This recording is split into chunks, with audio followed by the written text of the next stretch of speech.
Well, you do a lot. You got a lot of stuff happening. A lot of Very, very fun field. oh yeah. I mean, it's so is every day like different? I mean, you're seeing people all the time, and just do you have any funny stories, any crazy things that people have asked you to do before that you're like, I don't know if I can do that, or anything crazy happened in all these years? Um, Nothing really crazy. I'm very, I think I'm very good with my consultation skills. I've had to hone that skill over the years that I practice. I've been practicing for almost 10 years. But it's very important to understand where the person is going with their goals. And my job is to listen carefully, explain what's possible, what's beneficial, what are the cons and pros. And then together we come up to some sort of treatment plan that satisfies my patients, first of all, and then helps me achieve the beautiful result. So I don't All think I right. had any crazy stories. Okay, that's all right. Yeah, I mean, well, no, I mean, I'm sure I'm sure the majority of people, they come in, they want, you know, bigger lips, they want Botox, you know, get rid of wrinkles. I mean, that's probably 80-90%, would you say? Yeah, majority is usually something very, very simple. But again, it depends on the patient's age.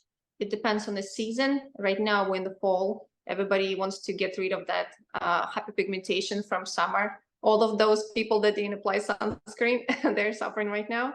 So we're working on that. Yeah, it really depends on a lot of factors. All right. So I'm in financial services, as you know, and a lot of people want to know, because there are people right now, they're like, man, I'd love to go into that kind of business. I mean, Yeah. what kind of money can you make? Is there good money in this business that you're in? I mean, what kind of money, what kind of freedom, what kind of life could somebody have if they did your kind of work? I think I'm very lucky to run a small boutique practice. Only work maybe, 3 days a week, and be able to find balance with the rest of my life, with my traveling, with my hobbies, with my community, with my friends. So it's a wonderful field, but I want to say that it's very important to have passion before you go into any field. A lucrative career should never be the number one goal to get into some business, because as we all know, you can be a very highly paid teacher. You can pretty much any field. You take any field and you can make a lot of money if you are excellent. So I think it's, if you're not a medical professional and you just want to open a med spa as an investment, it's a very it's very difficult. I think there are a lot of things you may not know that would get you out of business pretty quickly. What are some of the downfalls of just say, I just want to go open up a spa and then just hire a bunch of people? I mean, this is what are some of the cons against doing something like that? For me, I was very lucky because I found my niche early on. So when people ask me, are you worried about competition? I don't. I never worry about competition. So it's important to either create such a business plan, such a structure where you are very unique in the space, because there is so much competition.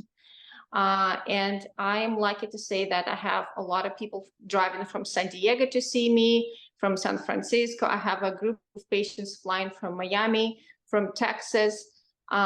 So it's easier for them to hop on the plane or like drive 2 hours each way and to get things done right, then go to their local injector next door and then come back and redo things. I mean, so, what sort of challenges have you seen? Because people will go maybe somewhere else, they'll get all screwed up, and then they come to you, fix me. What are some of those things that you've saw? So the biggest, I'm used to redoing things, especially with lips. I use very specific technique. It's called Russian lips. What it does, it gives you a little bit more definition and more natural appearance. And the volume stays in the lips, not behind it, not outside, not in the mustache area. So if you do lips somewhere, not you personally, but if a person does it somewhere with the conventional technique, then I have to wipe everything out, and I'm used to it. And then we have to start the process again a week after the enzyme. But my challenge is that right now there are a lot of injectors that are coming from other countries that are not certified to inject. So they are not medical professionals. They are maybe they're doctors in, you know, other countries, but here they don't have the license. So they will rent a place and they will use products that are not official. So I had a few patients that would come in and they say, I'm sorry, I went somewhere else. Like my friend went, I went with her, and this is what happened. Let's dissolve everything. Let's start from scratch. And we try to dissolve it and it doesn't go away. So a lot of those products has silicone as a component, as an ingredient. And then the only way to take it out is surgery. So that's been challenging. It's heartbreaking to see that certain things, like mistakes like this, can lead to such long-term consequences. Yeah, pretty much. I'm used to redoing other people's work unless it's done in such a way where I cannot redo it. If you like this video and you would like to watch another clip, click right here. If you want to watch the entire podcast, click right here.